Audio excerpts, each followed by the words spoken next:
You are tuned in to episode 78 of the Goodfellas podcast. I am your host, G5 Jeff TV, aka G5, aka 5, aka the Guru. And I got the backbone of the show, my guy, Boxing First Vlog, aka the General, aka Blunt Bayless, aka Mr. 1K in the building. What is going on with you, good brother? Oh man, just here to talk some boxing on the wager side with everybody. So chime in, see if we can help you put a nice little card together. Absolutely. So, before we get started, tradition.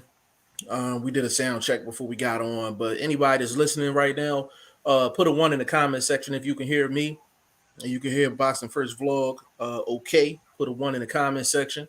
Once you put that one in the comment section, we can get everything up and going. But man, tomorrow it's gonna be fire, man. It's gonna be absolutely fire. We got so much going on in the sport of boxing right now, and we're gonna kind of dedicate the majority of this show to the betting side of things for tomorrow. You know, help you put your, if you a single bet guy, want to put your single bets together. You know, we can help you with that. You know, if you're a parlay guy like my man Vlog, we put your parlays together. You know, 3 fight, 4 fight. You want to take, a little longer, more fights than that. Cool, no problem. You know what I'm saying? So we are here to help you get money so you can donate to us. That's why we're here. You understand what I'm saying? You can donate Yeah, to your boy G5. You can donate to your boy Boxing First Vlog. I'll call it a tip. You feel me? Just Yeah, tip. yeah, just give So us a you got, tip. it's a Yeah, tip.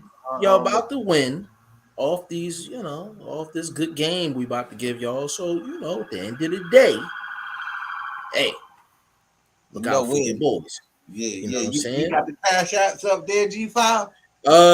I don't, but we can definitely get that arranged. That's not a problem. That is definitely not a problem. We can definitely get that arranged. So you know what? We not even gonna wait.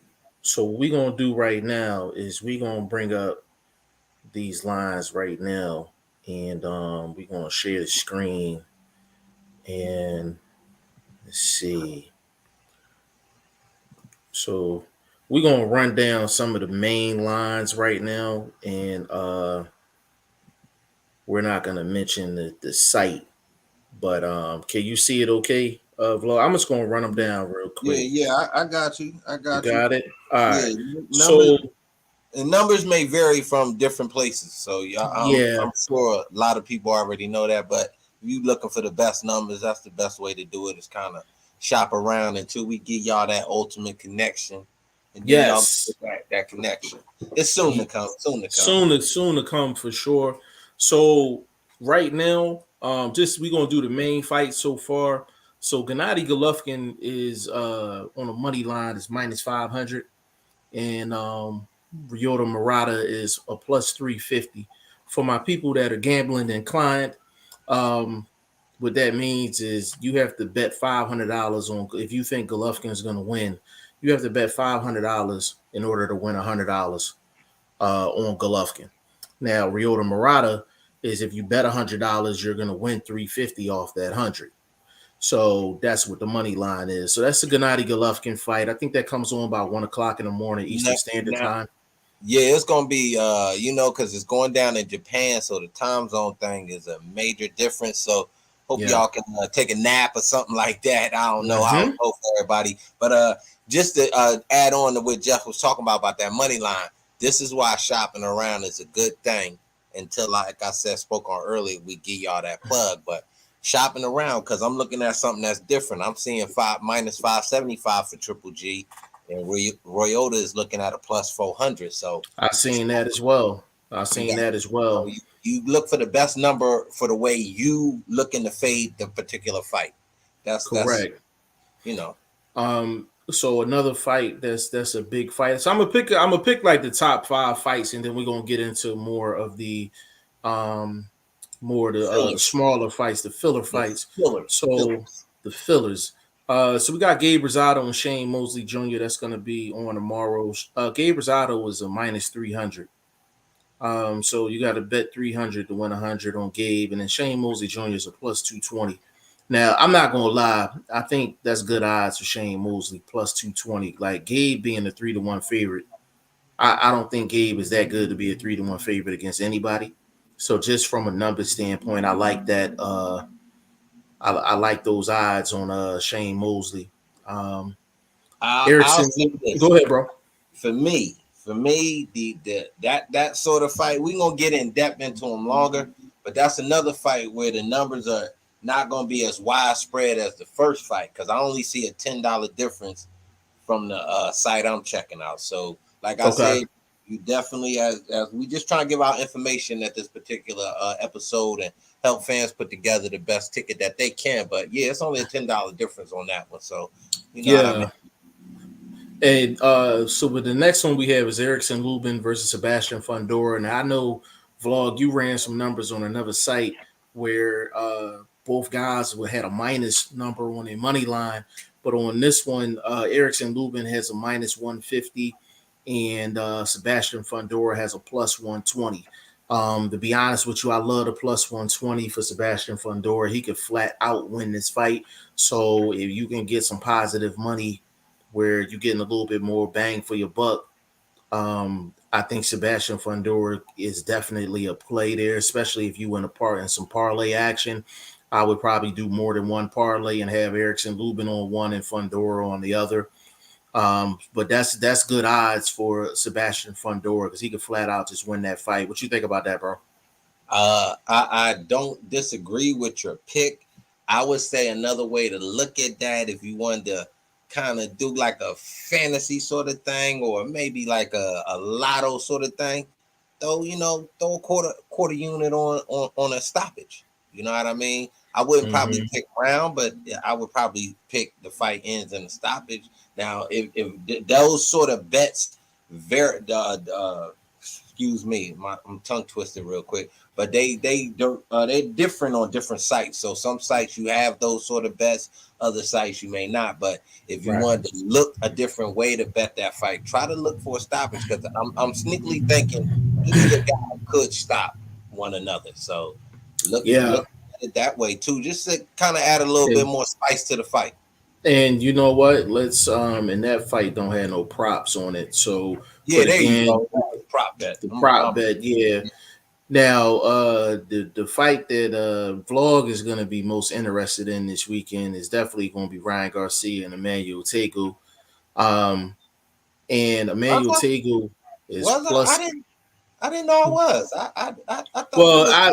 I would say I'm messing with you. you're most invested in that fight. How about I'm that? messing with you, bro. You're most Everybody know that's my guy.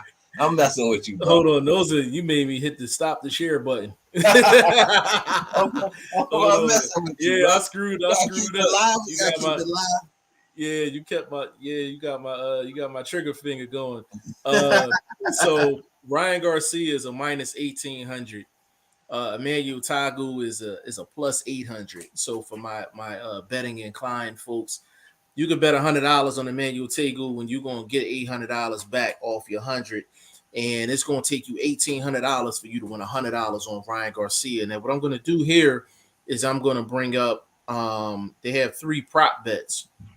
So the prop bets are as follows. Um, let's see. Uh, this one is all right. So this one is Tegu to win by KO or DQ is plus 1200. Tegu to win by decision or technical decision is plus 2200. Ryan Garcia to win by KO or TKO is minus 450. Garcia to win by decision or technical decision is plus 400. And a draw or technical draw is plus 2500. And then you have the rounds betting on here. Basically, if Tegu wins in any round, it's plus 10,000. So if he gets a stoppage in any round, it's plus 10,000. So and then No, it yeah, I so I get you. Now, what I want to do is tell folks to definitely make sure they reading the wording on any of these prop bets, because we know what it is. It's a hustle. You know, the house ain't trying to lose. The house is definitely trying to make sure they twist you into a bet that sounds so good. You read something so fast, you're like, oh shit, that's it. And it's the fine print. It's just the way the words is kind of melted together. It looks so good if you read it too fast, and then you, oh snap, hold up, blah blah blah, and next thing you know, yeah. you done lost a little So piece or something. So so definitely for read those. example, right? When you read this, and I know Vlog made this mistake in the past. If you read this, it says Tagoe wins in round one, so it says plus 10,000. If you're not really familiar, you're thinking like if Tagoe won the round, then it's plus 10,000. But this is if Tagoe wins the fight in the first Yeah, round, not the round, but the fight in the first round. So that's what this section is for. And for the people that's used to betting, if you're thinking like, hey, like who doesn't know that? There's a lot of people have to start from ground zero. So we cater to everybody on here. Um, Even on here for Ryan Garcia, his numbers are different. If he wins in round one, it's plus 900. Round two, plus 650. Round three, plus 500. Four, 500. Round five, 650. Round six, 900. So these are lines for if they actually win the fight in that particular round, which is going to be by stoppage in that round. Um, and this third one, I think this one is if it's going the distance. It doesn't say that, but I think that's what this is. And this minus 600, no, that it's not going to go to distance. And plus 400, yes, it is going to go to distance. I actually like them odds as well. Like yeah. if I had to take a chance, I would definitely say that joint could definitely go 12. Adding something to this fight, I put it. I particularly bet this fight on a parlay. We're gonna get into that a little bit later on. But right now, there is major differences across the board on this fight. Jeff just threw you out a number that said 1,800. I'm currently seeing minus 1,600, and I'm seeing a $50 difference on the Tagoe side to the plus $50 difference. So again, you definitely want to have two or three electrical technological equipments as far as tablets, computers, your phone cracking to make sure you kind of taking a peek over here, take a peek over there to really see, man. And if you betting a parlay, don't I wouldn't say for me, I kind of just you kind of bet your heart, you kind of bet the numbers too. So it's a mix when you betting a parlay. But if you just betting single fights, you definitely have to look around the board to look for the best number. Yeah. And this one I'm seeing for the first time. Sergio Garcia versus Tony Harrison. Sergio Garcia is the favorite How you didn't think he was the favorite?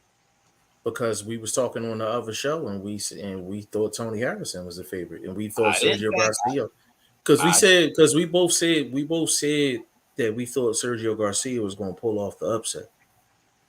I don't know. I would have to go back and check that because in my estimation, I would have had Sergio Garcia as the favorite because he technically, at worst, should have deserved a draw against Fundora.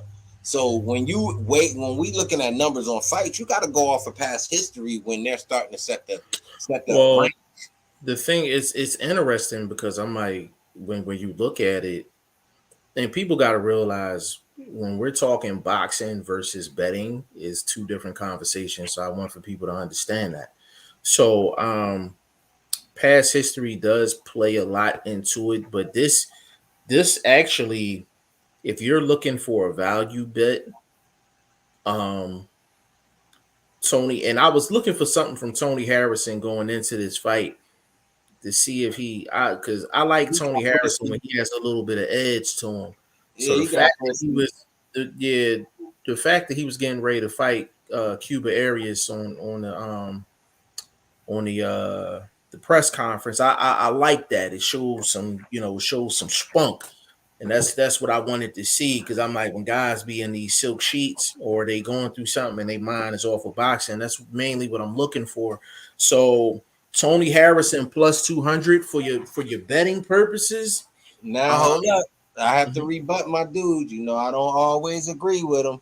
You can say the same thing about Sergio. He got stiffed and very badly on the scorecards.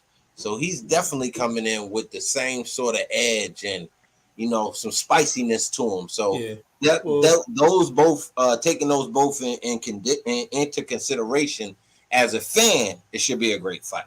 yeah, The when numbers I is watch to the this side. fight, yeah, when I watch this fight from a boxing standpoint, it's going to be a great fight. When I look at it from a numbers standpoint, would I feel more comfortable putting 250 on Garcia to win 100, or am I feeling more comfortable putting 250 on Tony Harrison and he kind of getting that lightning in the bottle? I don't think Garcia is 2.5 better than Tony Harrison. I think that's a little high. So if you're confident in Garcia taking, if you're that confident in him taking, I wouldn't have Garcia in my parlay per se. Or if I'm gonna have him in my parlay, I'm gonna have more than one parlay, where I'm hedging my bet a little bit. Getting Tony Harrison is a good fighter despite what happened in his last fight, and he fought well in the Charlo fight. We've seen Tony Harrison perform on the top level, and That this is was gonna be some an interesting one. This is gonna be an interesting one. that was some years ago.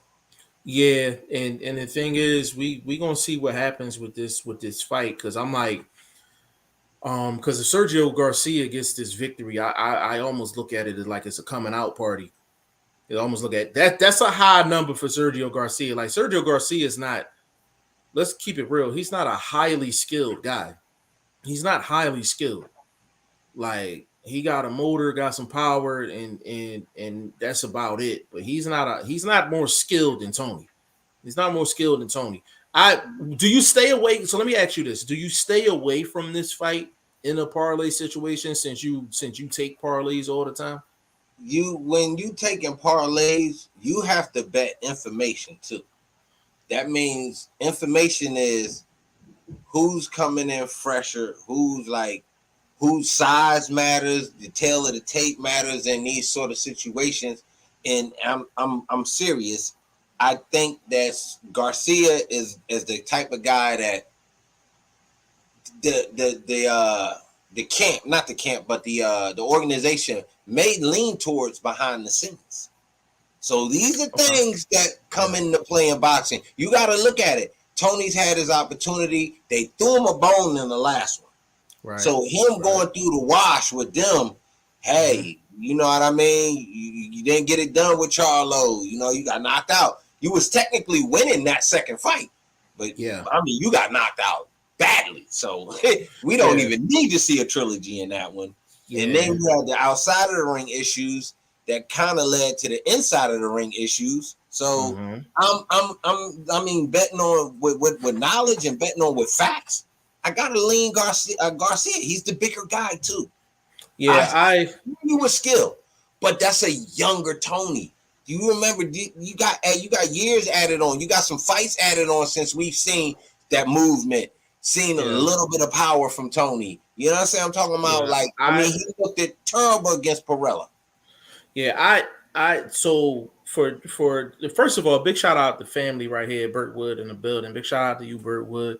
Burt Wood, you gotta jump on with us one day, man. Maybe we'll do a throwback show, man. Hey, you on, man? Get your take, man. He said G5 and vlog, dream match in a prime, Foreman versus Wilder. Who wins? Foreman.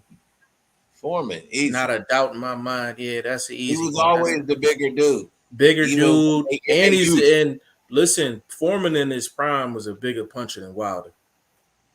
Because he Like, can he's a hit with bigger both puncher. hands. He can hit with both hands. Yeah, that's an easy one. Hey, Burt Wood, you sleeping on this on a Friday, man? That might have been the easiest drink you done gave us since you've been on here, man. You got to come a little stronger than that, bro. Uh, YYXY Wise Man said, "Hi, fellas from New Zealand. big shout out to you, family. We like to think this channel's international, but getting guys like you on definitely proves that. So big shout out to you, and tell all your New Zealand people to go subscribe to G5 Jeff TV, Boxing First Vlog, and follow the entire movement. We're doing something a little different today. As far as covering these fights from a betting perspective. But we gonna We can get into the Dazan card since it's actually the first one, but real quick, yeah. I put, Mm-hmm. I work in these boxing streets. No matter if I'm getting friction from some of these haters out here or not, I'm still staying active.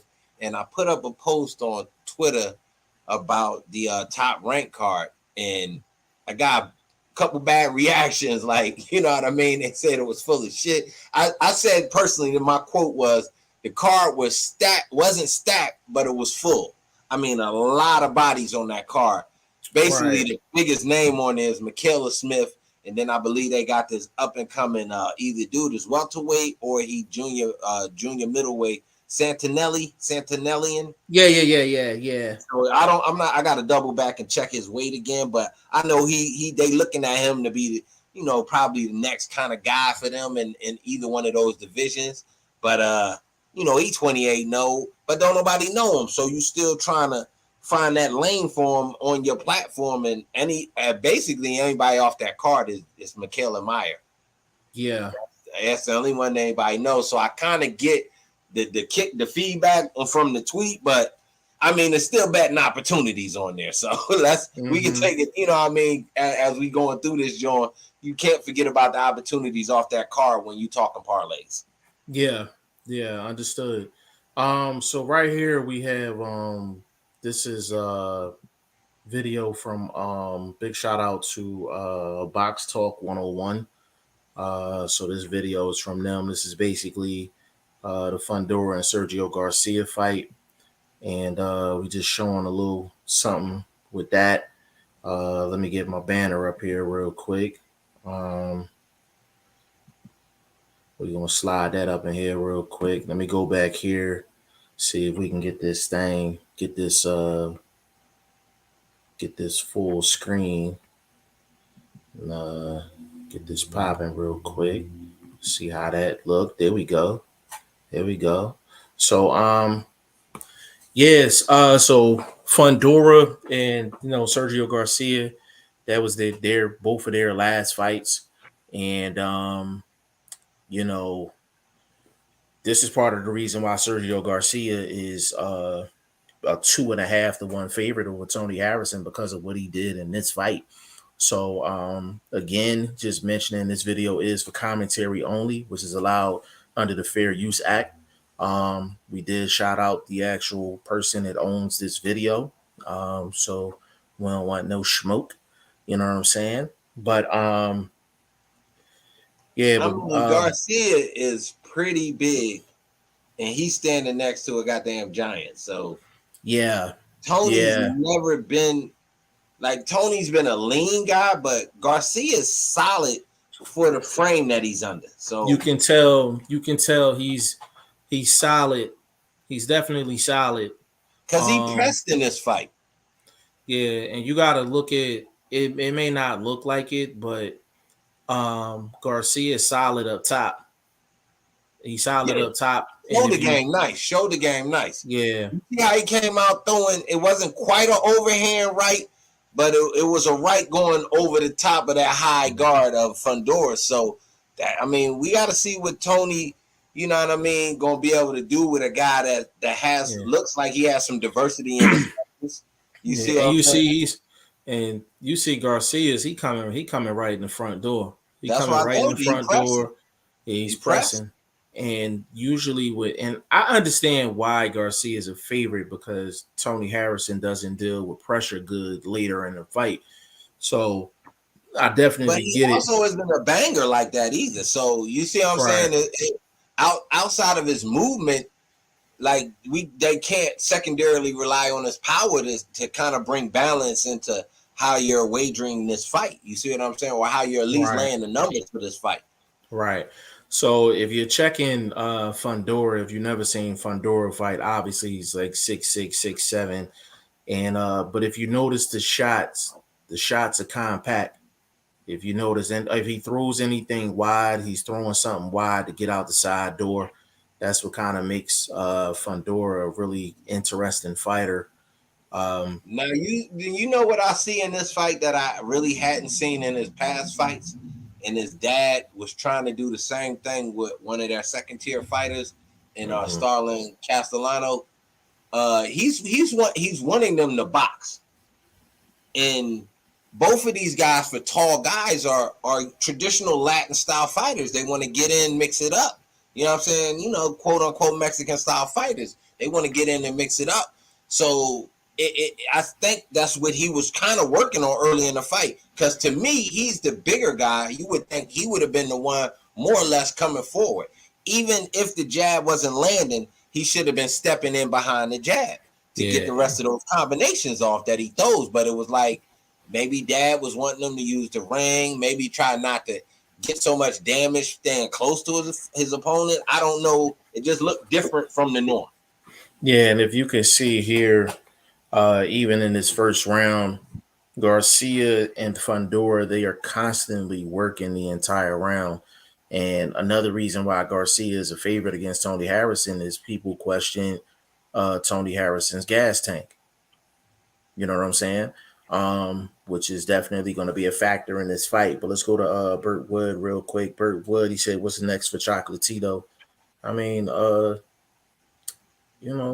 nothing but money fights. You know what I'm saying? Nothing but money fights for Yeah, he don't even need to Chocolatito. change belts. He don't even Yeah, need it. he don't even need anything with the belts on the line. Like he's just, you know, all money fights, bag chasing right now.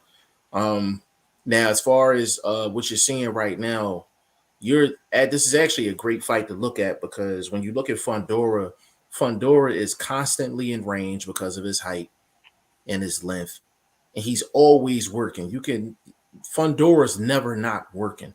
So when we talked about in the previous show about Erickson Lubin, he has to really be in a line of fire the entire fight, and we've had Now, situations. Mhm.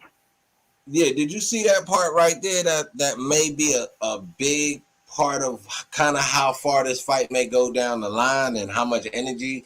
Because Fundora did something subtle. He linked on Garcia right there. But Garcia, as you spoke on earlier, nice frame up top. Mhm. But Lubin being so much smaller, would that affect him?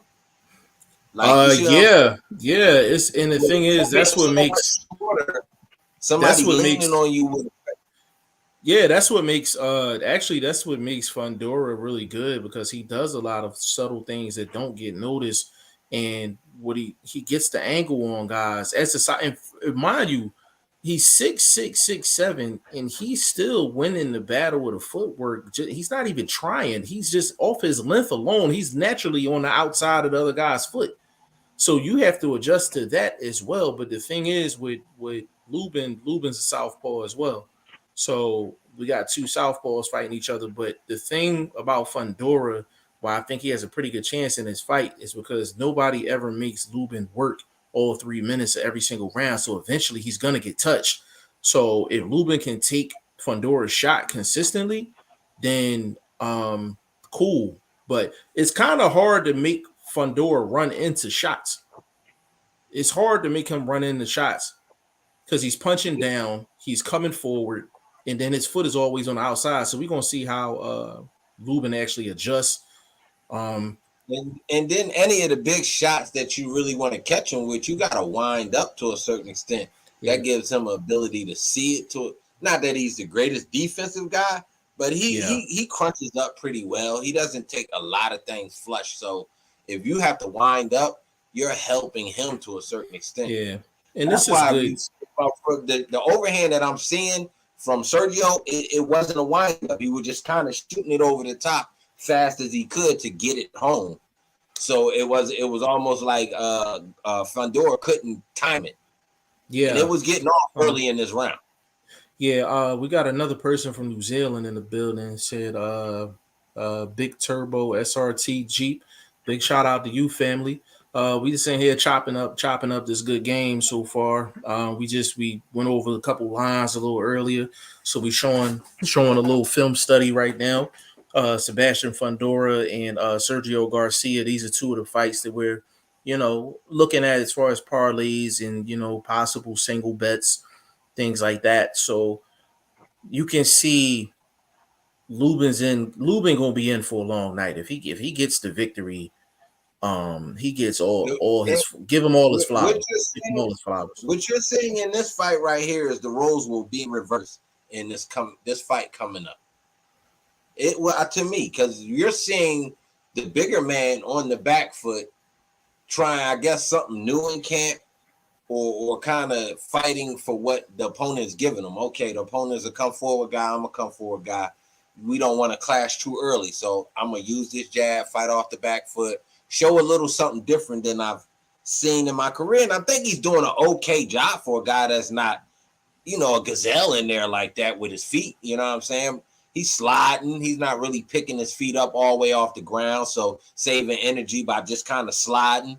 He's a smart boxer, young guy. So, I mean, I'm liking What what I see. But as far as what the advantages physically, Lubin Lubin's a smart guy. Hopefully, they can figure something out. Obviously, the body they is a great way to go. yeah, and the thing is, this watching this fight, you could tell with Fundora, you can't make any mistakes from a distance standpoint. You either got to be all the way in like Garcia is doing right now, or you got to be all the way out. And you see how he throwing that chopping hook, and it almost looked like an elbow. It almost looked like an MMA elbow, and it's a chop. But he's changing the levels, which is making it more difficult. See, he just threw that. You see that leaping, chopping hook that Garcia is throwing. Watch that left hook that he throwing, vlog. Yeah, I see it. I see Yeah, it. that it's a. But the thing He is, switched it it's up. He switched it yeah, from he's that, switching it up, and he's yeah, throwing from the shots overhand to right to a little inside yeah, hook. and he's throwing shots right. He's throwing shots to get Fundora's eyes looking different ways. You're trying to control the man's eyes so you can land something that he don't see. You understand what I'm saying? So Yeah, yeah. this is good. This is a good film study fight. But I'm gonna go back to the actual. I'm gonna pause this. I'm gonna actually go back to the I'm gonna actually go back to the odds. So with the odds you have, let me see, we are yeah. So you watching those clips and you see Erickson Lubin minus a 150, and then you got Sebastian Fundora plus a 120. That plus 120, in my opinion, that's a good that's a good look as far as I'm concerned. Because you got a guy that's super active. You haven't seen him really hurt inside of the ring. Is he stepping up in competition? Yes, he is. Is Lubin the stronger guy? He's probably the stronger 154. But we've seen Lubin hurt. We've seen Lubin hurt, and that's what makes this so interesting in terms of I think betting this. when you say stronger guy, I think Lubin it maybe naturally and as far as the fluidity of his strength, he looks like the stronger guy. Punches are traditionally more cleaner type of punches, but when you add the size of Fundora, that to me balances out that power in this particular fight. You see what I'm saying? Because Mm-hmm. Fundora's power is going to come over the volume. Lubin's power is going to come with sort of that perfect punch inside, maybe a combination. Yeah. You see what I'm saying? But I actually want to get into some of these filler fights, if you don't mind, good brother. Yeah, man, we need to definitely tap on that Dezan card. That's the first one going off. Yeah. And this couple So got major cats on basically there. the we're gonna have to go through. Let me see, and see they don't have it separated by card, so I'm just scrolling through. So definitely the Garcia Tagoe fight. Yeah, Um, well, Dezan, I'm gonna help you out with these yeah, cards. help me out, bro. Yeah, Dezan, some of the undercards on this Triple G joint. Co-main is gonna be Juntu Nakatani against Ryota, another Ryota. Yamakai. Okay, so that fight, Yam- Nakatani is Yamakai. minus two. Yeah, Nakatani is minus 2,000. And Yamakai is plus 900 for that fight. Is Masayuki Ito on that card too? And Yeah, Yoshino. Okay, yeah, so Yoshino. Yoshino is a minus 200, and Ito Shop is a plus around 160. because Um, I that Ito could Juntu. get that. I like Ito on a parlay. I'm not gonna lie. I like Ito on a parlay Yeah, but for just that a quick fight note. Quick note on that Juntu fight, man. Shop around. He just threw out the number 1,800. Or you see what you said, 1,600 or 18 for who? for the Juntu Oh, Nakatani. June 2 fight that minus 2,000, 2K. That's what I'm saying. It's a $200 difference that's going to be from one place to another. You got to definitely look for the best way to put some winnings together. You feel what I'm saying? That may be the kind of fight that if you did your homework and you secure on Nakatani, which Mm-hmm. personally myself, I'm thinking he gonna get the KO victory because the Yeah, guy he fighting doesn't have the experience. 9 fights yeah, in, 8-1. So you gotta yeah. know these dudes a little bit to be like, yo, he's such a big favorite. I'm gonna just bet the big favorite. Sometimes these So underdogs can be some I wily vets. so I got a question. Jamonte Clark is fighting tomorrow. What card is that He gonna on? get the win. He gonna get the win. He's fighting Aaron Coley. What card is that on though? Is that That's on on the PBC. that's on the Lubin card, right? That's on the Lubin Yeah, card. that's PBC on Fox. That's Okay. it. It's semi a TMT card. Cause again, they Mm, got a couple. They got they youngster on there, and they got an associate youngster on there. Also, they obviously got Jamonte Clark. I don't know if he's still signed with them or not, but yeah, I he's think he's known still for being with affiliated. them. Yeah. Yeah. And Well, we got Brian that's Perello why I on the said, card too. We got yeah, Brian Brian Perello on the Perillo fight. card. Yeah, Brian Kevin Perillo fight. Sambrano. Yeah, this dude Zambrano is, I think he's kind of like reminded me of Ramos, like the young Ramos guy. He's a guy that's kind of just waiting in the wings, taking these fights, just waiting for that opportunity because he is the goods. You know what I'm saying? Mm-hmm. But this is also a chance for Perilla to be like, yo, me bounce back. Y'all stole one from me on the same thing that Garcia has to give you some motivation coming into this fight. Perilla is a guy that can move.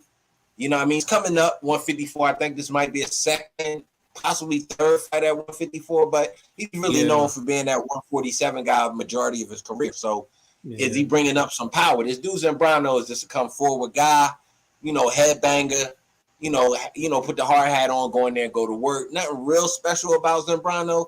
So it's a thing of Yeah. maybe that particular fight, you might want to look Yeah. at a prop bet, see if you can get a And see, and stoppage they don't thing. have, and see, they on here, and I'm not gonna mention the site because of what we got cooking. But yeah, see, there's no prop bets on any of these fights. But now there's prop bets on the Gabe fight. And we can look at that real quick. Um, so we got um, so basically this fight going the distance minus 250 for yes, plus 175 for no. Um, we I got mean that Rosado. Mhm. that's going the distance because Okay. what we know about each guy is Rosado is not.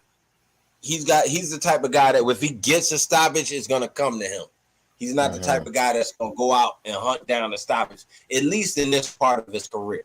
Because you got to Yeah. look at the last knockout that he got. I mean, he Okay. damn near got chased to the corner and just his Yeah. timing was just happened to be great, and he caught the KO. But what Yeah. we know about Sugar Shane Mosley Jr. is he's a slickster. He doesn't want to take a lot of damage, so that's a Yeah. prop fight that you might lean towards the distance on that one. You feel what I'm saying? Right. So Because if you get any clashes, they're gonna be few and far in between. yeah. Um so we got here Rosado by KO, TKO, or DQ plus 275. We got Rosado by decision or technical decision minus 110. We got Mosley by KO, TKO, or DQ plus 650. and then Mosley by decision or technical decision plus 450. Now the draw, the technical draw is plus 1400. Um, I think these are good odds if you like Mosley.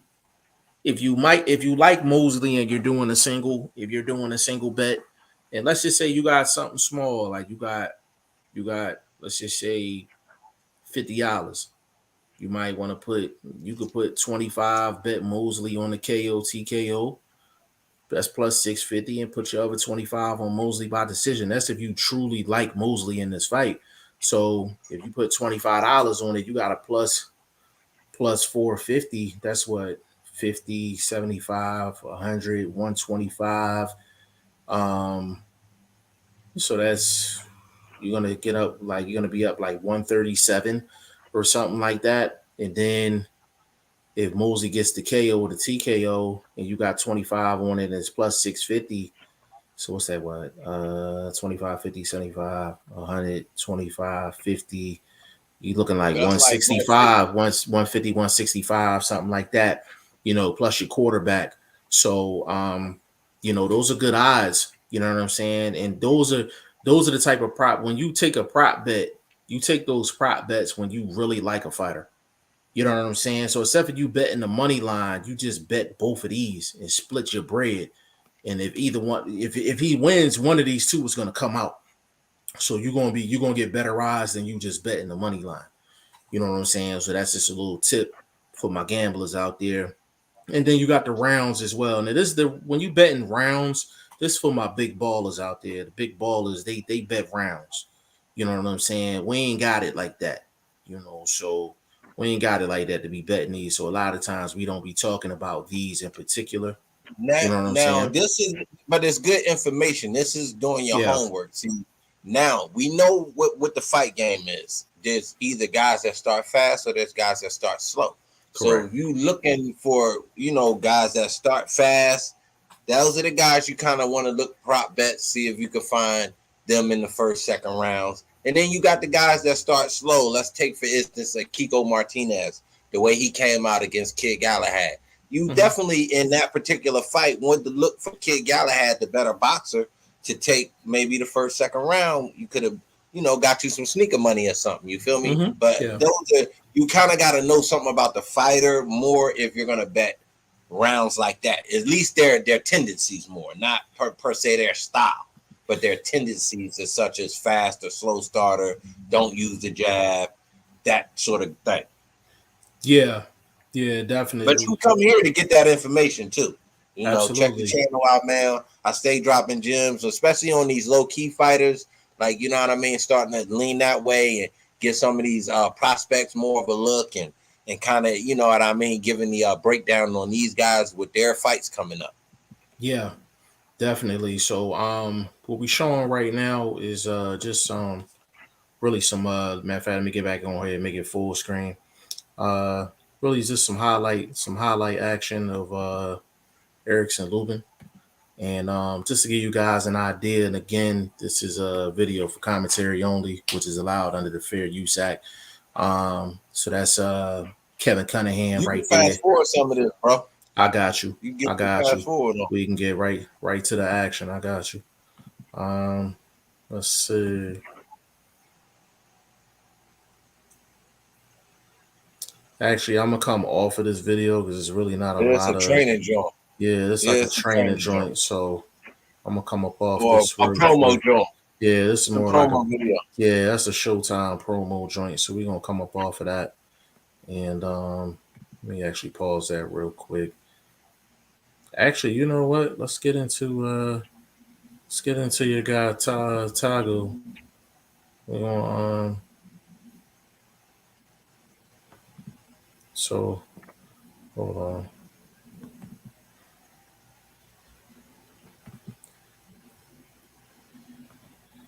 That good And this body for work. people, That good body yeah, work. He punched his body right and left. I like that. yeah, and this and see the thing about Tagu is you can see in these highlights Quick. he's quick on the draw, but you see he's changing levels as well. Like he's not keeping his head on the line. You know what I'm saying? So everything is when he wants to throw compact, he's throwing compact. You know what I'm saying? And you can see his upper body movement is good.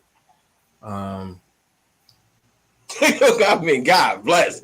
I mean, how you go from pressing to putting your hands up and leaning over the ropes? yeah, and this That is was a for terrible. That was yeah, a and this was terrible clip. yeah, this is he was like, who smacked me in the back of the head?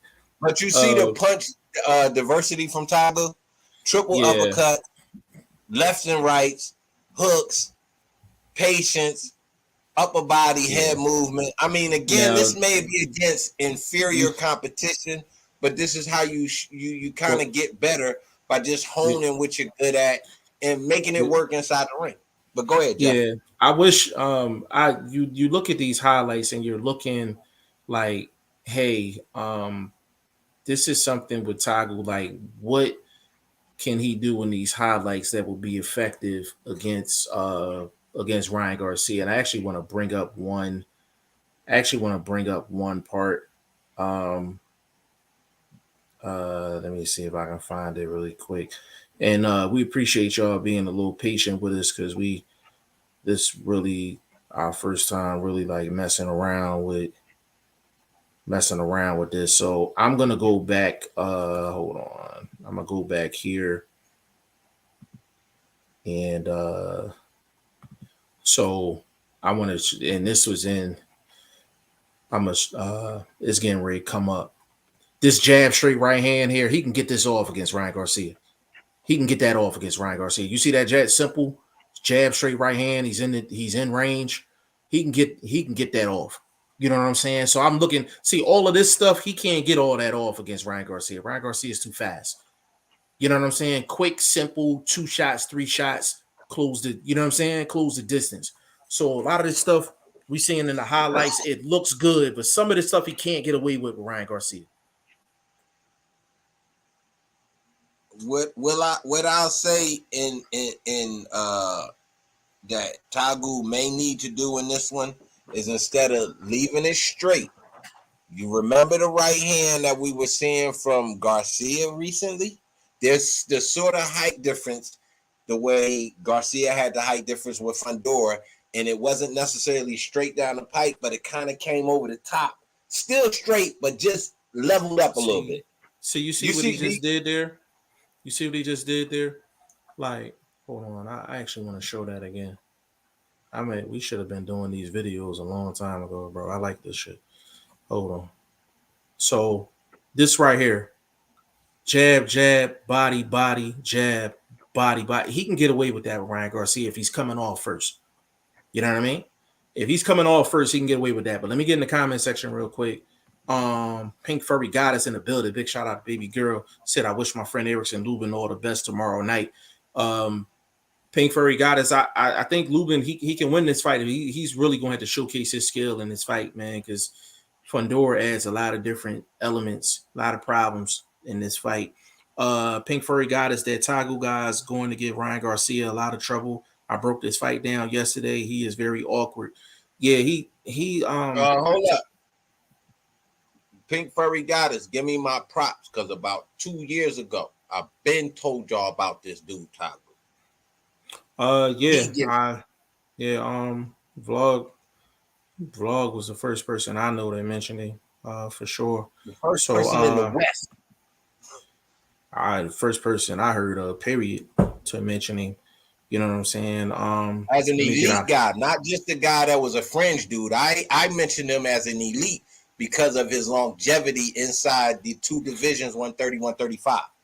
And that's You where talking for 15 years old, oh lost his first fight, and you 15 years undefeated and fighting mid-level competition, international competition, and looking for a way to get his look and get his crack. And it's here now. yeah, So time yeah. to show up and show out.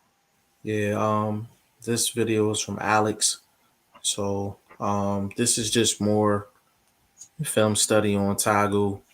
Right now, I'm sorry, let me go full screen. My bad. Go full screen. Still learning how to navigate over here in these parts. My bad. All right. So we gonna get Look Pink at that Furry Goddess. patience. Uh, that hold on, I read that one already. So we're gonna go to the next one. Uh, Aurelio, what's going on with you? Um, yeah, we going. I got some highlight clips for Golovkin and Murata as well. But big shout out to you, That's good. family. Tapping in from Facebook. Big shout out to all my Facebook folks out there. But and this is just to give you more of an idea of what Tagoe can do inside of the ring for people that don't know who Tagoe is, and y'all think Ryan Garcia just gonna go in here and just mow this dude down.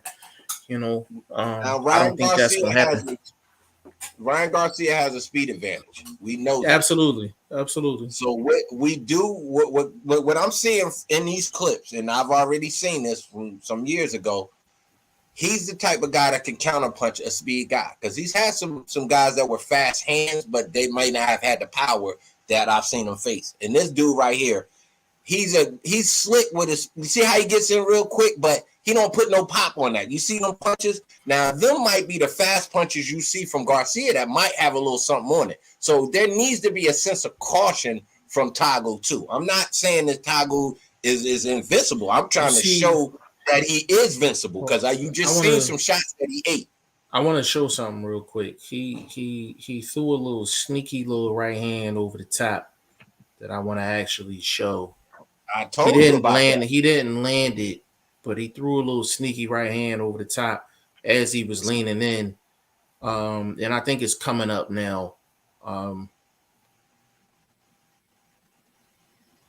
Right here. Here it comes. It's coming in a second. Not that one. It's going to come up right now, bro. You see that right hand over the top? You seen that quick little right hand over the top? But you see how it wasn't straight? It kind of it wasn't straight. It was looping. It came over the shoulder, right? Those are the type of shots.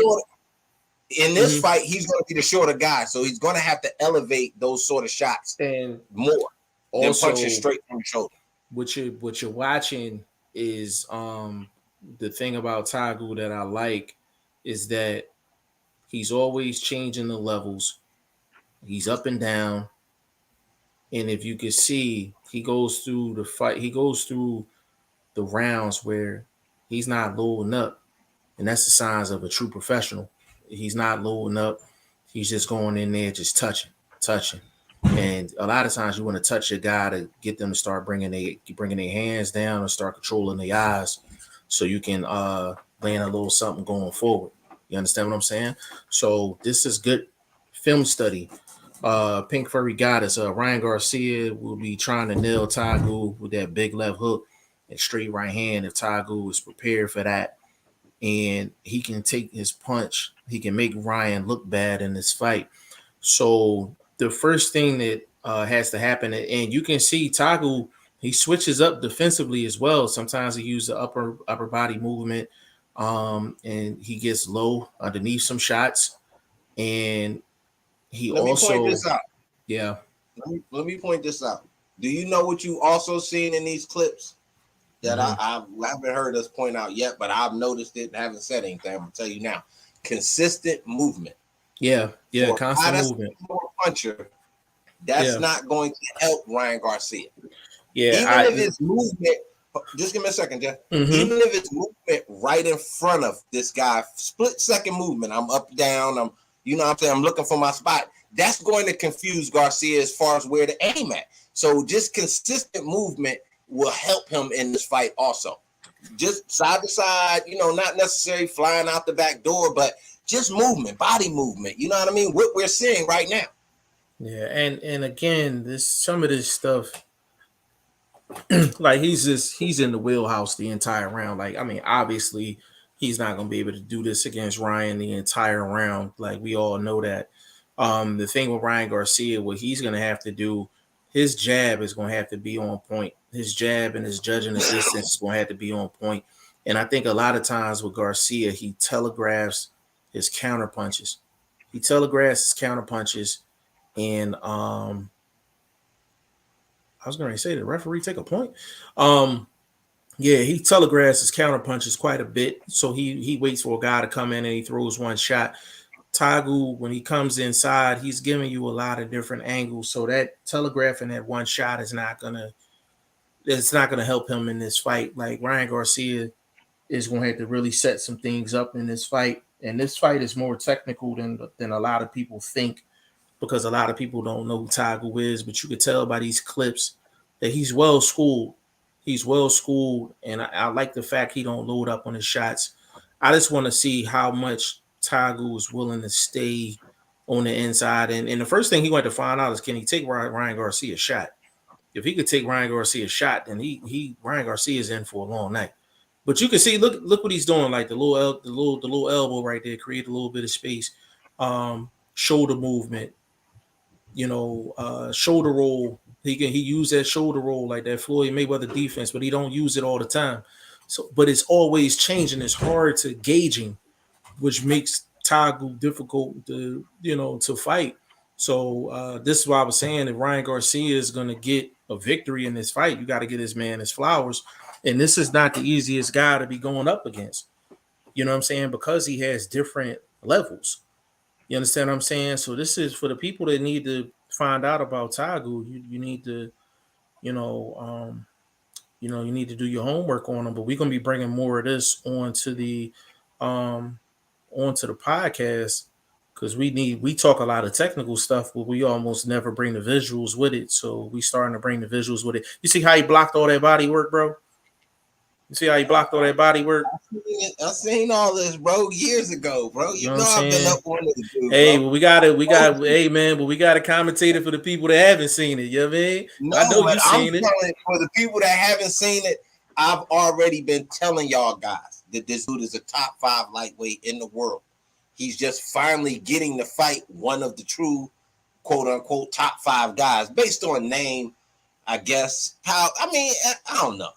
We'll find out if Ryan's truly top 5. Luke Campbell was a so-so test, but that was a vet that was at the end of his career. This is a vet that's kind of finding his groove with these other elite guys, or trying to find his groove with these other elite guys. So I don't think he's a vet that's on the back end of his career. Yeah, and we're looking at as we're looking at this film, like we're looking at subtle things. What I'm He looking can even for, track. You see him tracking? You see how you he see tracking that? this dude? Yeah, but you see that no, I definitely see that. That sneaky right. You see that uppercut. You see how he set up that uppercut? That's crafty. It's like Tagoe was crafty. He just have to pick out what's gonna work and what's not gonna work against Ryan Garcia. So he's going to literally do Per se, some me, film if study. I'm in the corner, I'm switching it up. I'm confusing it. I'm not fighting outside all day, and I'm not going to press all day. I'm Yeah, not also going to box every minute of every round. I'm going to see what he's going to do and counter in some points. So you yeah. got to, if I'm him, because we are seeing that he has the diversity. They call him Game Boy. That means he must be good on the stick. So I'm thinking his diversity with the boxing game, from what we haven't seen from Ryan Garcia. You Ryan see, Garcia knocked you out, or you he see how he just beats used you. his legs to get away from it. He used a shoulder roll up top to get away from some shots, but he's not lazy defensively neither. He used his knees and got below a couple shots too. Um, I like how he got close right there, but went guard. He didn't yeah, get close and open up. He got close. Oh, okay, let me yeah. guard. You can't. Then You I'm have to do something right. And I tell Shane that all the time. Like, big shout out to VP Shane. I don't even think I shouted him out in this podcast. Big shout out to VP Shane. You see the thing with Tagoe. Tagoe always working. He always working. told you Always see that. how he's Told you constantly that. touching, Always constantly moving. touching. And Ryan Garcia is not used to somebody that's just gonna constantly touch him, just be in his face. So Ryan Garcia's jab has to be on point in this fight. It has to be He on doesn't point. have a jab. Well, He it's gonna doesn't have to have be a jab. on point. He gonna have to showcase in that. He might try to flash it because he got Goosen in the corner with him. We know Goosen's big on a jab, so we're gonna see Bro, what but Ryan Garcia again, does. overwork for a dude that's coming in off weight. I Man, he don't want I to be out and there throwing unnecessary shots. but again, a When you guy don't have a against good jab, you don't want to waste it either. yeah, but you can't fight this style of a guy and you don't have a stick out there. So I'm telling you, even though all of that is true, even though all of that is true, Ryan Garcia is so fast. He don't have to have the best jab in the world. He needs the jab to control the distance. You can't let a guy. You see what he's doing right now. Like you can't let a guy like this close. Now you seen he staggered right there, but it was more No, he so his slipped on a. balance. Yeah, it's more so his He balance. slipped on it, But but it's still through the uppercut. he still threw it Still, right. man, So come on, bro. yeah, but you can't fight a guy that's well rounded like this and not attempt to throw the jab. So But Ryan Garcia is gonna. what you're trying to do, that's what I'm saying. You say this all the time. I understand you're pointing these things out, but what you say all the time, if this is not what they do, it's hard to expect it from them. This is you. This is what you tell everybody. You tell me, you tell everybody that listen to us that. And that's what I'm trying to say. Even though we want him to do that, and we can see as we're technicians, we breaking this fight down. That's the key to try to slow this guy down that has some movement, and you want to find your range with him. But if you're a guy like Garcia, who's used to guys trying to challenge him, that's how he gets his knockouts. Well, the thing about, and that is true. I say that all the time, but I also say you want somebody to do something for the first time against a guy that's a one of the top guys in the division. Now, for you, you've been saying for years that he's top five. I don't know if he's top five or even top 10. I'm gonna find out tomorrow. So if Tagoe is top five or top 10, like you say, then yeah, like what my phrase is gonna come in real true tomorrow. But if he's not that guy, and he can get away with that, he can get away with a quick jab. But this what makes this fight interesting. I hear you. I hear you. All of that's blah, blah, blah. Quick question. You see the skills. Who inside that top 6 shows this outside of a Devin Haney? We know Devin can box. Well, what other dude boxes like this? And you could say skill for skill, he does the same thing and is better.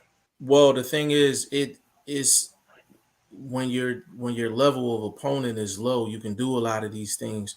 When you're stepping up in competition, I don't care. Devin, what he's doing against this guy, you know, he gonna do it against anybody. Why would he change? I don't. Up? Yeah, why would he I'm change talking. It? I'm not saying he's going to change. What I'm saying is his effectiveness against a top. So Ryan Garcia is a top 10 guy for sure. So we're gonna find out how much of this is he willing to try against a guy that fast and has that type power. So we're gonna find out. We're gonna really find out. But I think these highlights is to show that Tagoe is deserving of the opportunity against Ryan Garcia, and Tagoe is gonna have to actually show his worth in this fight. He's going to show his worth in this fight. Now, based off of what I'm seeing, skills wise, this is a he got a really good skill set in terms of what he does. Everything he doesn't do anything exceptional as far as what I see, but he does everything well, balanced.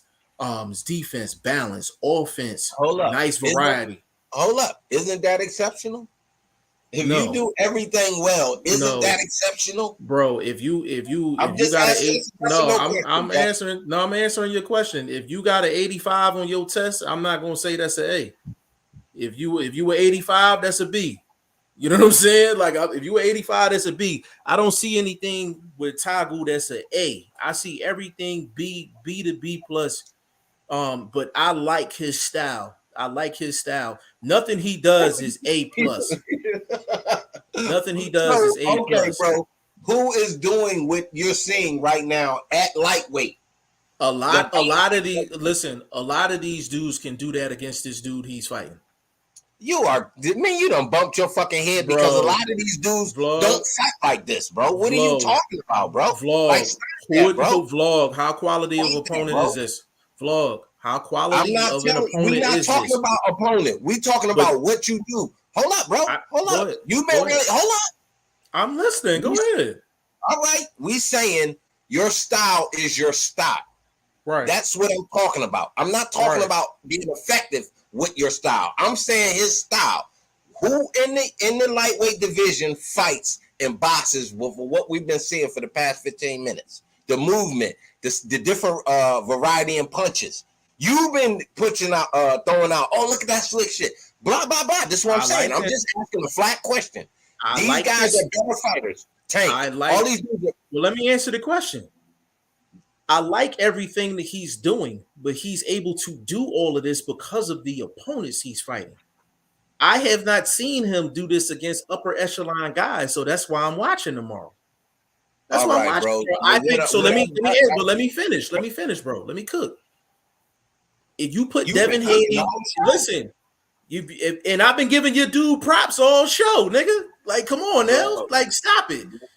Bro. We ain't argued in a while on camera. I've been giving your boy props this whole show, but you can see it. So this is my point, bro. This is my point. You put Devin Haney against this same dude, he's gonna do the same shit.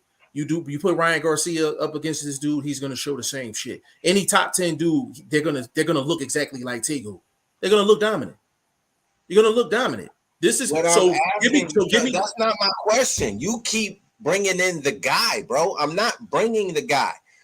He's shown with the skills we're seeing in this particular clip that's rerunning. We've Right. seen in the other clips. So his style, all I'm going to is his style. Don't tell me about his opponents because all these guys have similar opponents that are straight car wash people. So let's just keep that cool and we understand that. I'm asking you what guy in the top boxes on the level of what you're seeing, the diversity outside of a Haney, who I'll agree has some sense of diversity with his game. I as far as his diversity, he's showing a lot of diversity from what I've seen. Comparing it to the top 10 guys, it's kind of hard to say, but I personally I like my fighters like this. I like my fighters like this compared to the I other know, top but that's what I'm 10. saying. And that's what I I don't have mean. the answer to that. I don't have I'm being honest with you. I don't have the answer to that compared to the other top 10 No, guys. I I'm mean, telling like, you, no, hold up. It's a flat question. Do you like his style or do you like Tank's style? Tank I would will show take some ability. I would Let me take finish. okay, go ahead. Tank showed some ability to box against Pitbull, was it? Pitbull Cruz. I Right. want to get that dude name correct. Isaac or Isaac. Yeah. Whatever his Isaac, name. yeah. Yeah, the Bible dude. Anyway, joking, I'm joking. Big respect to him. He a solid fighter. I'm just clowning a little bit. Yeah, they was pronouncing his name hella funny that weekend. But anyway, we saw Tank boxing a little bit. Now, you seen Tank boxing. Do you like that boxing better than this boxing? Me personally, me being the hardcore, Tagoe looks like he's probably more schooled in terms of just old school type style boxing. If you asking me which style I'm going to take, obviously I'm going to take Tank style because he's more dynamic and he can get a guy up out of there at any time. So that's the difference. Thank you. that's the That's all, difference. I agree That's with the that difference. fully too. I agree. Right. I couldn't. I would be a fool as much as I pat myself on the back for trying to help announce this dude to the Western part of civilization. Since everybody in Africa and the IBO and this other lower tier organization that he done had a bunch of straps. So he's an accomplished guy. It's not like he hasn't, won some titles and been on the boxing map or radar for a certain, but the world doesn't know who he is. Yeah, so, anybody that's watching, anybody that watches Tagoe, you can tell that he's a well-schooled fighter. Like, let me get that out the way. He is a very well-schooled fighter. When you see guys that are well-schooled, for Tagoe. So tomorrow, what I'm looking to see out of Tagoe is the discipline. I want to see how disciplined he's gonna be under them lights against the biggest name, the biggest stage he's been in his career. So I'm definitely looking at that. Also, what adjustments is he gonna make? How quick can he get adjusted to Ryan Garcia's speed? So there's a lot of things that Ryan Garcia is going to bring to the table that's going to have Tagoe go through a process where he's going to have to basically find his way. But it looks like based off of can we be honest and say that Ryan Yeah. Garcia has never fought a boxer like him? as schooled as him, I would actually agree with that. I would actually agree with that. So, but answering it that way, let me continue a little bit, and then I'm gonna let you run your thing. I don't want to take over your show. Saying that, does Ryan Garcia have to switch up, do something different? Yeah, absolutely. Yeah, it's a two-way Okay. street. It's a two-way Okay. street for sure. Like Okay. it's definitely a two-way street. Um, it's definitely a two-way street. Let me get in these comments real quick. Um, he's right. Tagoe's movement is awesome. It could help because Ryan stands in the pocket unnecessarily. At times, he could get caught. That's the good part of this fight. Hey, How do you Pinkberry both? got it. It's me, baby. How do you feel? How do you both feel about Romero taking on Tank? Can he nail Davis with a punch and stop him, or will Tank put on a legendary performance? Hold You up. got that, Hold Lord. up. Let me go first. Please let me go first. Thank you for asking that question. I gotta be honest. Been watching that clip all day. And I actually put it up on my YouTube, John. Towards the end of that clip, your boy looked a little shaky. Mr. Rolando Romero was looking a bit shaky at the end of that face-off, and you could really feel your opponent's energy. You know what I mean? You can read the vibes in the room. We all come from a certain sect of society where we get to understanding that. And I'm thinking, and I saw it, and I could swear if I could freeze frame it for y'all right now, you'd be like, wow, you know what? You kind of got a point, OG, because he was like, yeah, I mean, bro, I'm just saying, like, his body was so still. Like you moving forward. You kind of flexing a little bit. He was, man, that dude was like he was talking to his teacher in kindergarten. Yeah, Bro, I'm about to pull it up actually. bro, Um, he was running his mouth, but his body was telling me something. That's what I'm trying to tell y'all.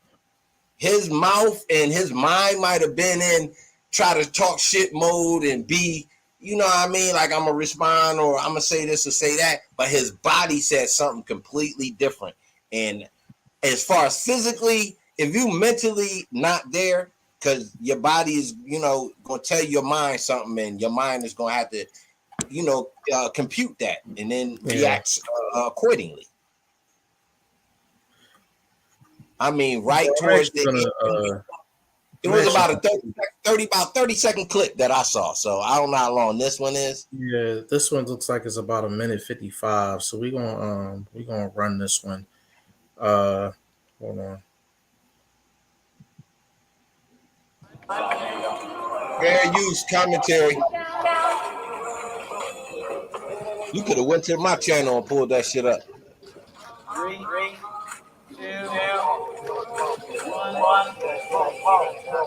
And face back now, guys. Oh, if you could zoom in. Do you see his body moving at all, bro? He is, boy, he is out there like the Statue of Liberty, bro. That shook, bro. That's what we call shook. You old school dudes like myself, y'all know what shook ones is. You dig? That shook, homie. He shook, bro. He ain't got a chance in hell, homie. Face forward, guys.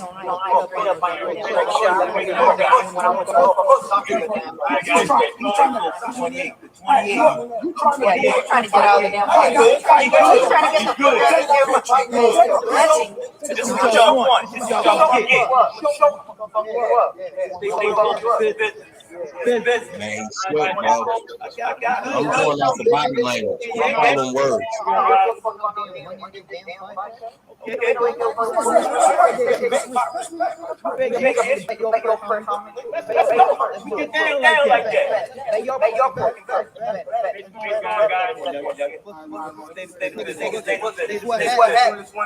Niggas talk on Instagram, but when they see it in person, that was like the same game.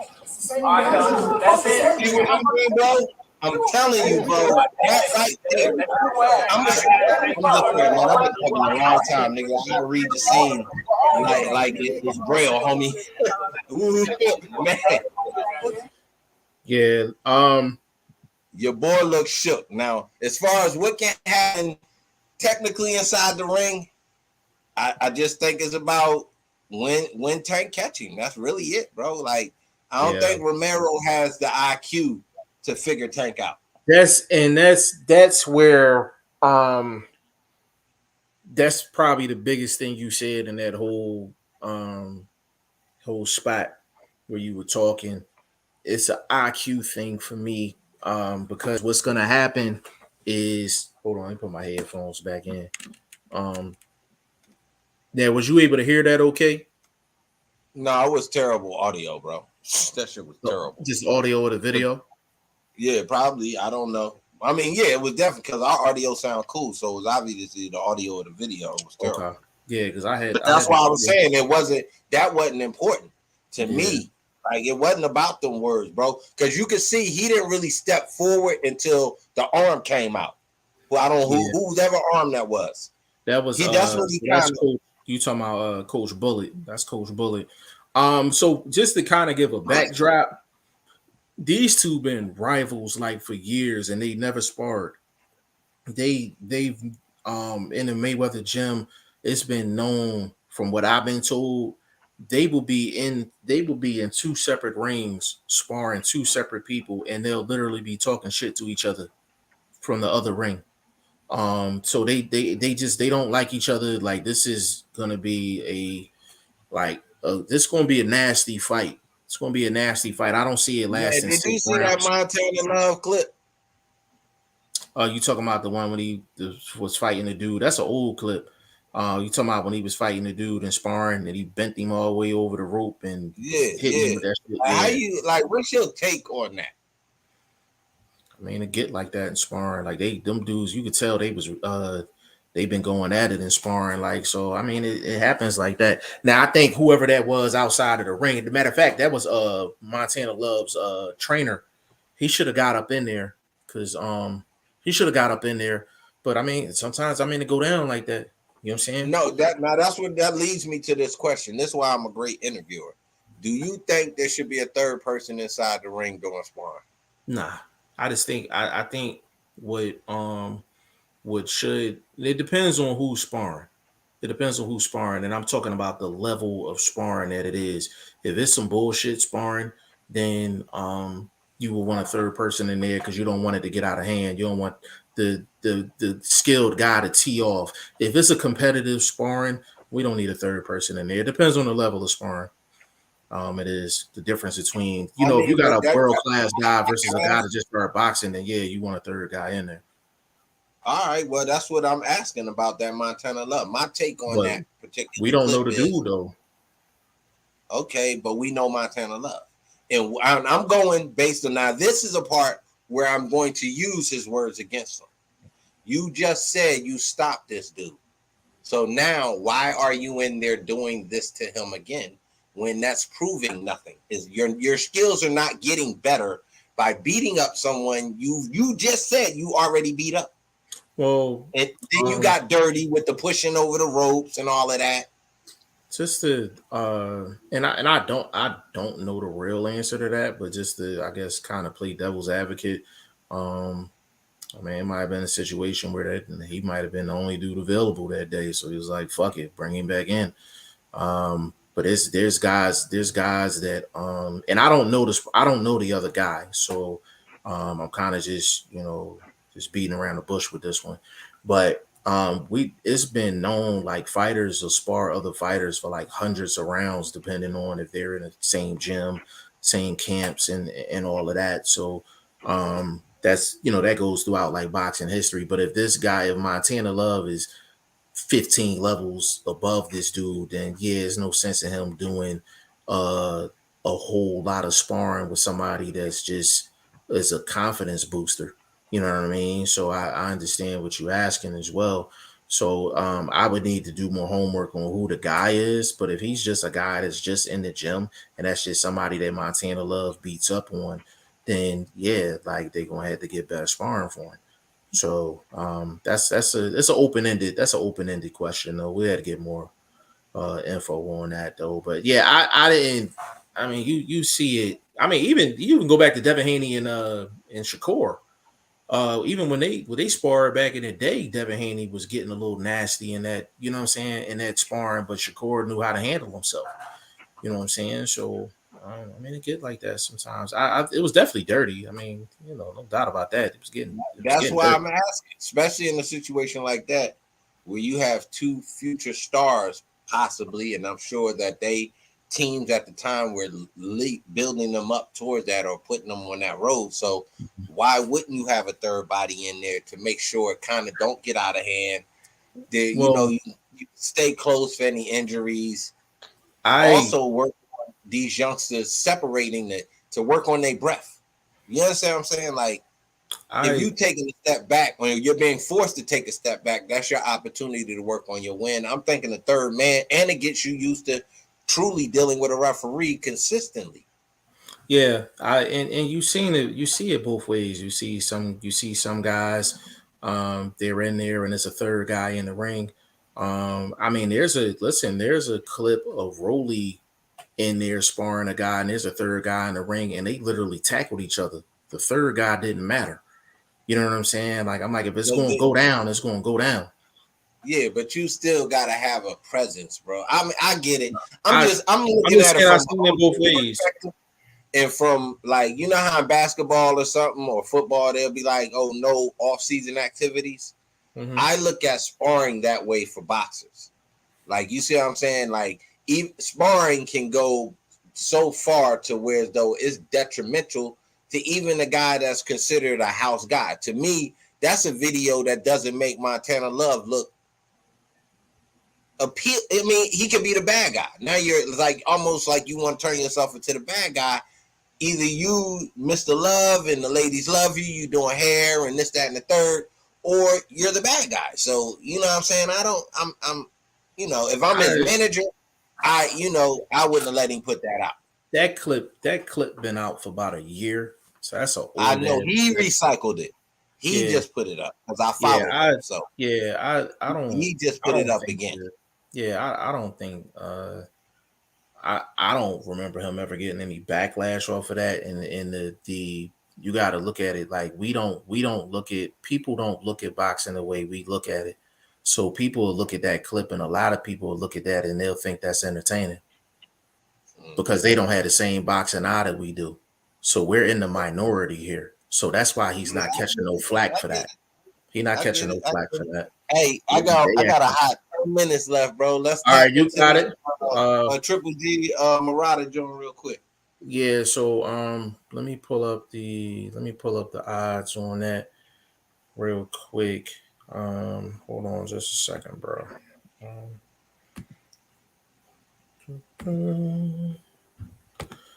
so going back to the odds, we got Triple G, Murata, Gennady Golovkin is a minus 500. Murata is a plus 350. Now, again, Vlog has been saying this the entire show, depending on where you at. You want to shop around and get the best odds possible. So if you want to take Murata, then you're going to look for a site that's going to give you possibly a plus 400 or plus 425, get more bang for your buck. If you like Triple G, obviously you want the lower number. Maybe you get him at a minus 450 or 425, depending on where it's at.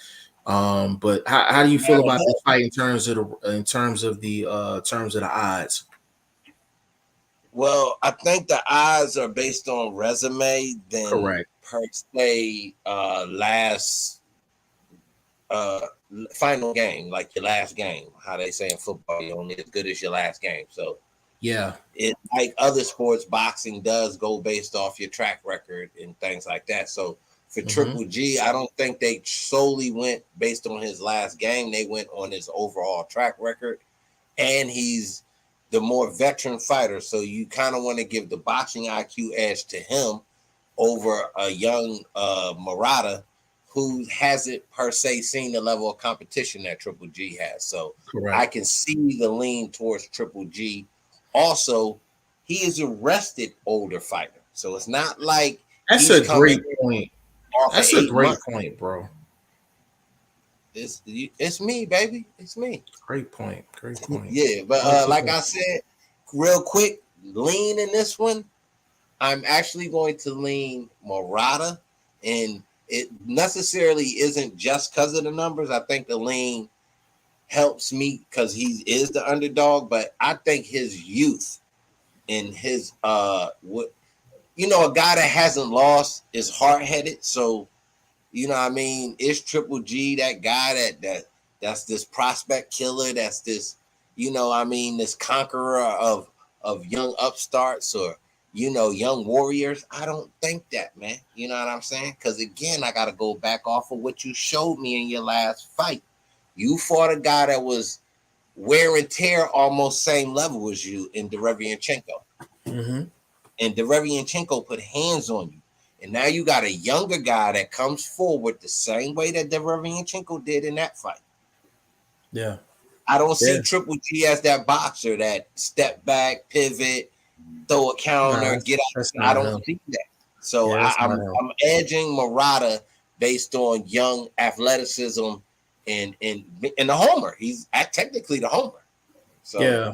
I mean, hometown fight, younger guy. Um, I think from a betting standpoint, I love the plus 350 for Murata, especially on a single bet.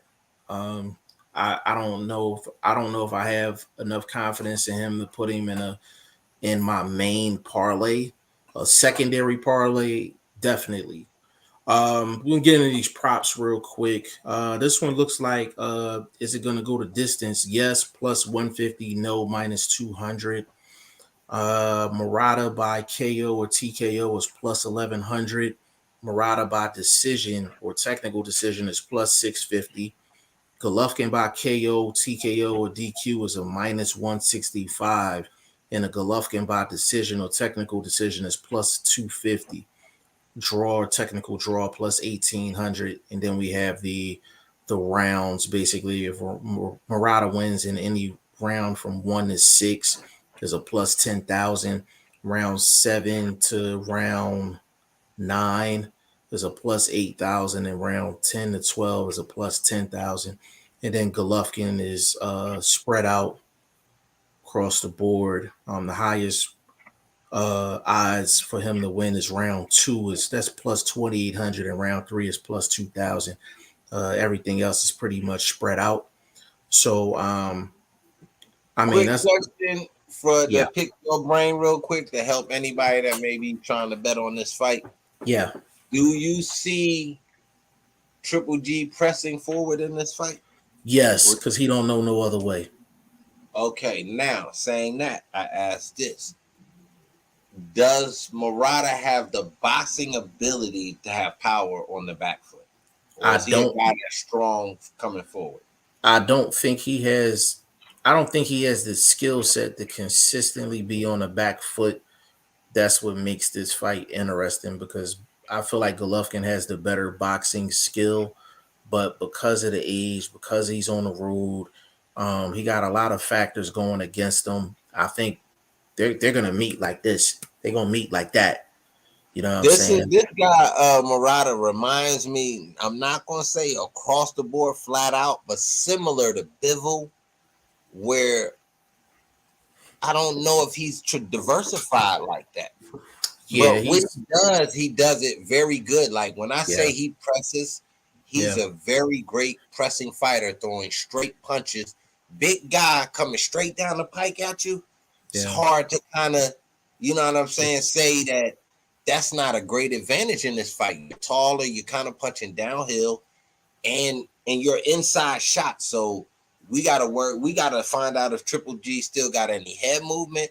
We know his footwork has always been so over his career because he kind of Mm-hmm. does eat shots, waits to Mm-hmm. get his off unless he's punching first.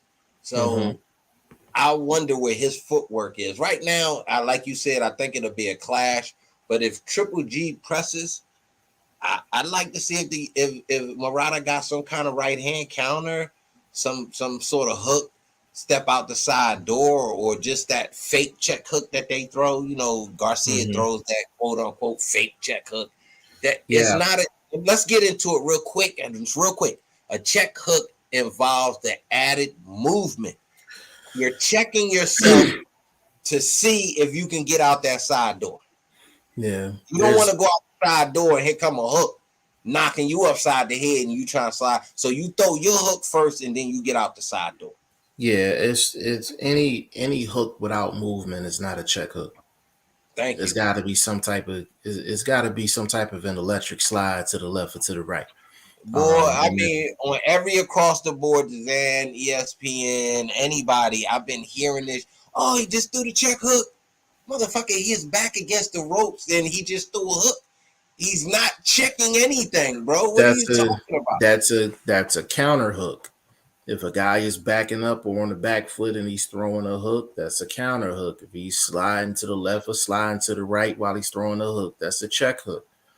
But you see that mistake being made a lot on primetime TV. We're not gonna mention who or the Yeah, network, I but don't we're want to not drag gonna go nobody in there. the streets. Yeah, Yeah, man. we're not gonna drag nobody, but we're gonna close this thing out. I'm just gonna run through these last three.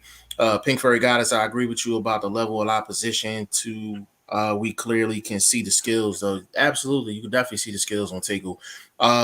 Pink Fairy Goddess, the same thing can be said about Ryan's opposition too, though, as well. That's what makes this fight such an interesting fight. I agree again. Facts. Said the pants Rolando was wearing at the press conference caused him to fight against Javante. That's funny.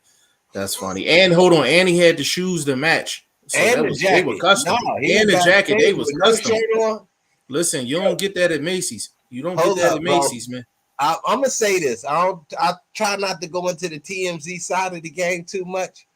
But when you banging them chains that Tank and them be banging, you don't come to that stage with that shit Rolando had on his neck. And I haven't seen that since the 80s. Cause again, I balled back in my day, we was out there at the 3-point line doing our thing. You know what it is. But anyway, you don't do that to somebody of that guy's ilk. Like, I think you kind of leave that backstage. He should have took that off, bro. Because I know Tank was like, what the fuck? Is that chain holding that mother? Is that shit real?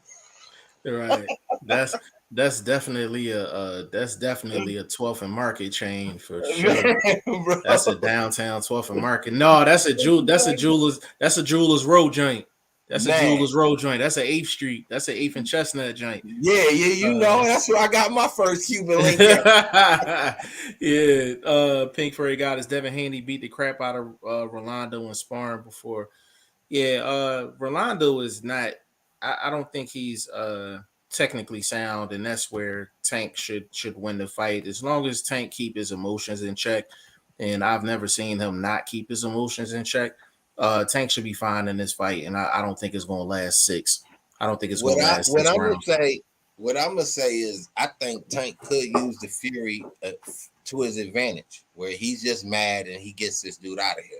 The one thing about Rolly, he's not a great counterpuncher. He couldn't counterpunch Jackson Martinez, and Tank has Jackson Martinez-esque movement. Not saying he's this jabber and this sort of thing. I'm just saying, as far as the movement, the quickness, the being able to avoid punches, Tank can avoid a counter from Rolly and re-counter Rolly. So he might be able to just go open up, hope Rolly tries to fire back, and then you get that home run shot off. Yeah, I think Tank just need to keep it simple. Keep it simple, keep it basic. And he should be getting inside of. He should win almost every exchange because he should be getting inside of Rolando's shots. I see this being a highlight reel type fight for Tank. Like, he should really be getting off offensively. That uppercut is going to be. That uppercut is going to be there.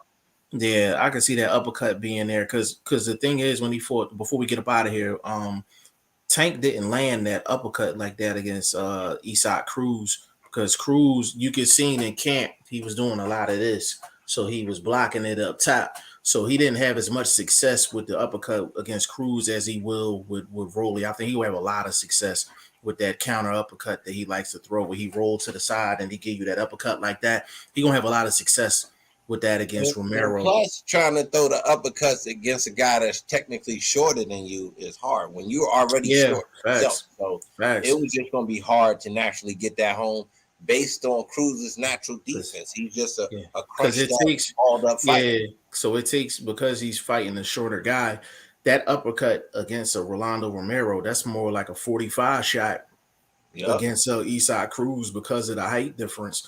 So that's another good point. But I was 35 minutes strong on a Friday. That's real solid for us. Yeah, yeah, We yeah. gonna we got I tomorrow. dragged him in here, y'all. So you know what I'm Yeah, saying? Shout out to the OG, finding some energy.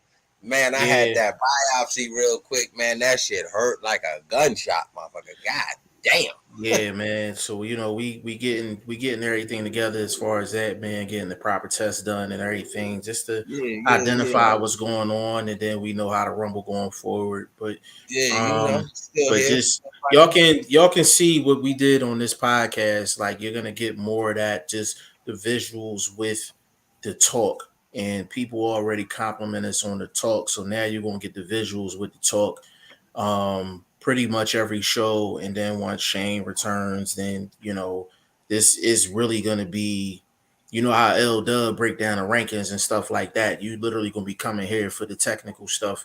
And you literally gonna see the highlights and different fights. And we broke down 4 or 5 different dudes, what I'm saying, in this one podcast in an hour and a half. So, what I'm saying, like you gonna get your education on here, Yeah. definitely. But Vlog, give them your social media so we can get up out of here, bro.